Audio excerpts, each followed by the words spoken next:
Sóc Inés Sieres, besneta de Manuel Sieres Colom, que va ser afusellat el 30 de novembre a Paterna després de la Guerra Civil, víctima del franquisme, deixant viuda la meva besàvia Fina i un fill de 3 anys, el meu iaio Pere. passaren molta fam.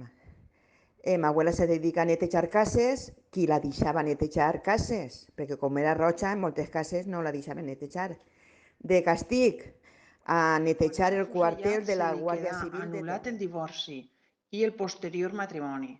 Maria es va quedar sola, amb el seu dolor i sense A la meva reconèixer-li iaia el paper de Serafina viuda. li van llevar tot el que tenia. La vida del seu home, lo primer. Les seues dues cases, cotxe, vaixell. Van quedar en la misèria més absoluta. En 3 xiquetes i un xiquet, la meva iaia. Tots de curta edat, que afortunadament per a ells van ser recollits per una germana seua i el cunyat. Va ser castigada de diverses ocasions, enrapades de monyo i oli de raixí. Ma mare, que era la filla major, tenia 11 anys i ho recordava tot perfectament. Les xiquets van ser internades en una escola de monges i el xiquet en una de retors, mentre ella subsistia fent tot tius de treballs. Y este señor le iba a entregar lo que tenía mon pare, yo qué sé, si tenía reloj o lo que fuera, un mocador le iba a entregar.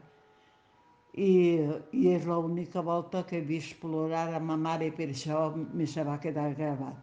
I des d'entonces ma mare ha fet de Yayo pare li i furtaren mare. la casa i es deixaren en el carrer, en Salles, i amb els 4 xiquets. Fa un parell d'anys varen poder aconseguir l'inventari de tot el mobiliari que es furtaren. Durant aquest temps els varen obligar a netejar la iglesia, però quan passava la gent els escopien i havien de tornar a netejar-ho. No trobaven treball, ja que ningú els volia donar. La Guàrdia Civil no els deixava tranquils i cada poc de temps passaven per casa. Varen tindre una vida molt dura y varen patir molta por y molta fam. De Valencia, y un 27 de agosto del 40 se la llevaron al terrer de Paterna para fusilarla.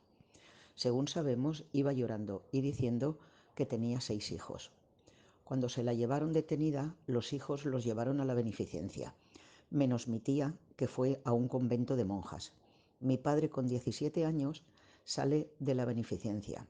No tiene dónde ir y está en la calle, sin familia, y los domingos visitaba a sus hermanas y buscaba a su padre. Años después encontró a su padre, que había estado escondido, viviendo como un indigente. Mi padre le llevó a la beneficencia a ver a sus hijos, y mis tíos lo conocían porque ese señor les tiraba caramelos por la tapia del hospicio,